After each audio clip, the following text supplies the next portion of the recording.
बड़ी खबर आपको दतिया उपचुनाव से जुड़ी हुई बता दें। दतिया उपचुनाव को लेकर हलचल तेज हो गई है। दरअसल आज मध्य प्रदेश आने वाले हैं chief election commissioner Gyanesh Kumar. उपचुनाव को लेकर प्रशासन भी तैयार है। दतिया के 291 पोलिंग बूथ तैयार कर लिए गए हैं। 6 जुलाई से नामांकन शुरू होगा, 30 जुलाई को वोटिंग होगी और 3 अगस्त को परिणाम घोषित किए जाएंगे। लेकिन इसको लेकर अब चुनाव आयोग भी तैयारी कर रहा है। आपको बता दें, दतिया उपचुनाव को लेकर हलचल दतिया में तेज नजर आ रही है। आज मध्य प्रदेश का दौरा रहने वाला है सीईसी ज्ञानेश कुमार का। दतिया विधानसभा उपचुनाव 2026 की घोषणा के साथ ही जिले में आदर्श आचार संहिता लागू हो गई है और कलेक्टर और जिला निर्वाचन अधिकारी स्वप्निल वानखेड़े ने बताया है कि विधानसभा क्षेत्र में तकरीबन 2,20,000 मतदाता है और मतदान के लिए 291 मतदान केंद्र भी बनाए गए हैं। चुनाव सामग्री के लिए स्ट्रांग रूम तैयार कर लिया गया है। प्रशासन ने आचार संहिता के सख्ती से पालन होने और सोशल मीडिया पर भ्रामक पोस्ट पर कड़ी निगरानी करने की भी बात कही है। ये एक बड़ी खबर आपको बता रहे हैं। जी, हमारे ये पहले से उपचुनाव की घोषणा होने से पहले ही हमारी सभी मशीनें तैयार है। हमारे पास पर्याप्त मशीनें हैं। नामांकन दाखिल करने की अंतिम तिथि 13 जुलाई होगी। नामांकन पत्रों की जांच 14 जुलाई को की जाएगी।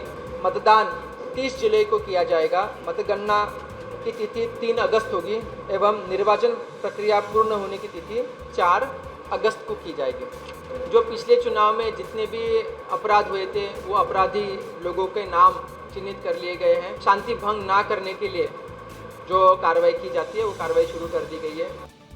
और अधिक जानकारी देने के लिए सहयोगी अनमोल तिवारी मेरे साथ लाइव जुड़ चुके हैं। अनमोल, दतिया उपचुनाव, इसको लेकर पार्टी तो तैयारियां कर ही रही है, बल्कि अब तो चुनाव आयोग भी पूरी तरीके से तैयार होता हुआ नजर आ रहा है।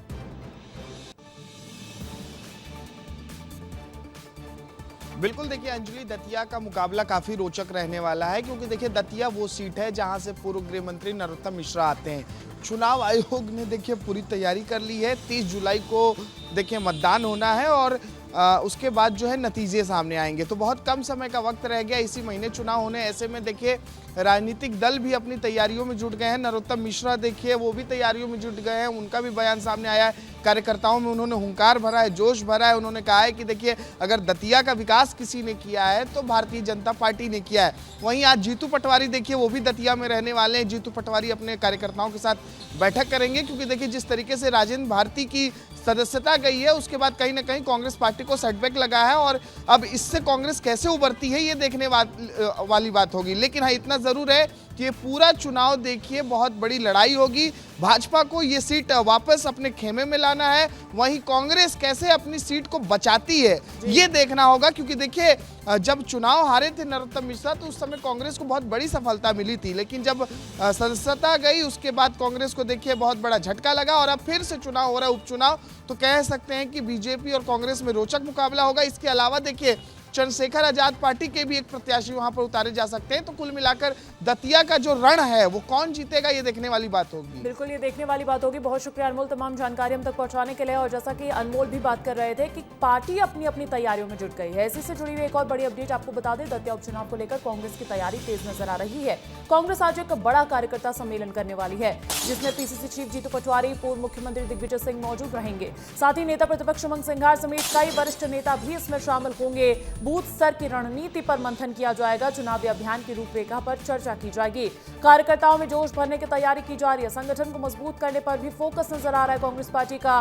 पिछली बार कांग्रेस पार्टी ने अच्छा प्रदर्शन किया था। राजेंद्र भारती उनके विधायक चुन लिए गए थे, लेकिन उन्हें अयोग्य घोषित कर दिया जाता है पिछले मुकदमे को लेकर। और उसके बाद एक बार फिर से ये सीट जो है कांग्रेस पार्टी के लिए एक बड़ी चुनौती बन जाती है। दतिया विधानसभा चुनाव को लेकर कांग्रेस ने तैयारी अब तेज कर दी है। आज दतिया के मॉडल होटल में होने वाले कार्यकर्ता सम्मेलन में प्रदेश अध्यक्ष जीतू पटवारी, पूर्व सीएम दिग्विजय सिंह, नेता प्रतिपक्ष उमंग सिंघार समेत कई वरिष्ठ नेता शामिल होने वाले हैं।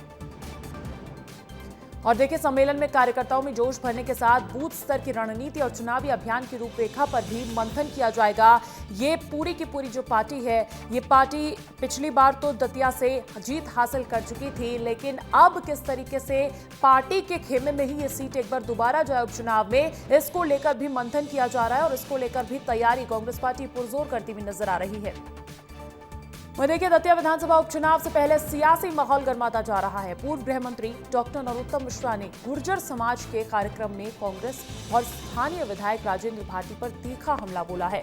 उन्होंने कहा कि उन्होंने हमेशा दतिया की सेवा और विकास को प्राथमिकता दी है और अब विकास की रफ्तार को फिर पटरी पर लाने का समय आ गया है। डॉक्टर नरोत्तम मिश्रा ने दावा किया कि उनकी हार के बाद जिले का विकास प्रभावित हुआ। उन्होंने कार्यकर्ताओं से पूरी ताकत के साथ चुनाव में जुटने की अपील की और प्रधानमंत्री नरेंद्र मोदी के नेतृत्व की सराहना करते हुए भाजपा के पक्ष में मतदान की अपील भी की। कि सिर्फ 20-25 दिन है, ज्यादा दिन नहीं है, महीना भी नहीं है पूरा का पूरा। इन महीने के लिए आप दतिया को दो, आप आने वाली पीढ़ी को दो, आप आने वाले नौजवान को दो, जिस नौजवान के लिए हम दतिया को संवार रहे थे। आप कल्पना करो कि अगर पिछले 2.5 साल के चुनाव में हम नहीं हारे होते, भारतीय जनता पार्टी नहीं हारी होती, तो हम कहां होते, और हम जहां होते तो हमारी दतिया कहां होती। जरा अपने मन के अंदर सोचना इस बात को कि दतिया का इतनी तेजी से चलता हुआ विकास रोक दिया इस व्यक्ति ने। और इसलिए मैं आपसे प्रार्थना कर रहा हूं कि इस विकास को, पटरी को पुनः लाने के लिए भारतीय जनता पार्टी का साथ दें। बहुत बहुत धन्यवाद।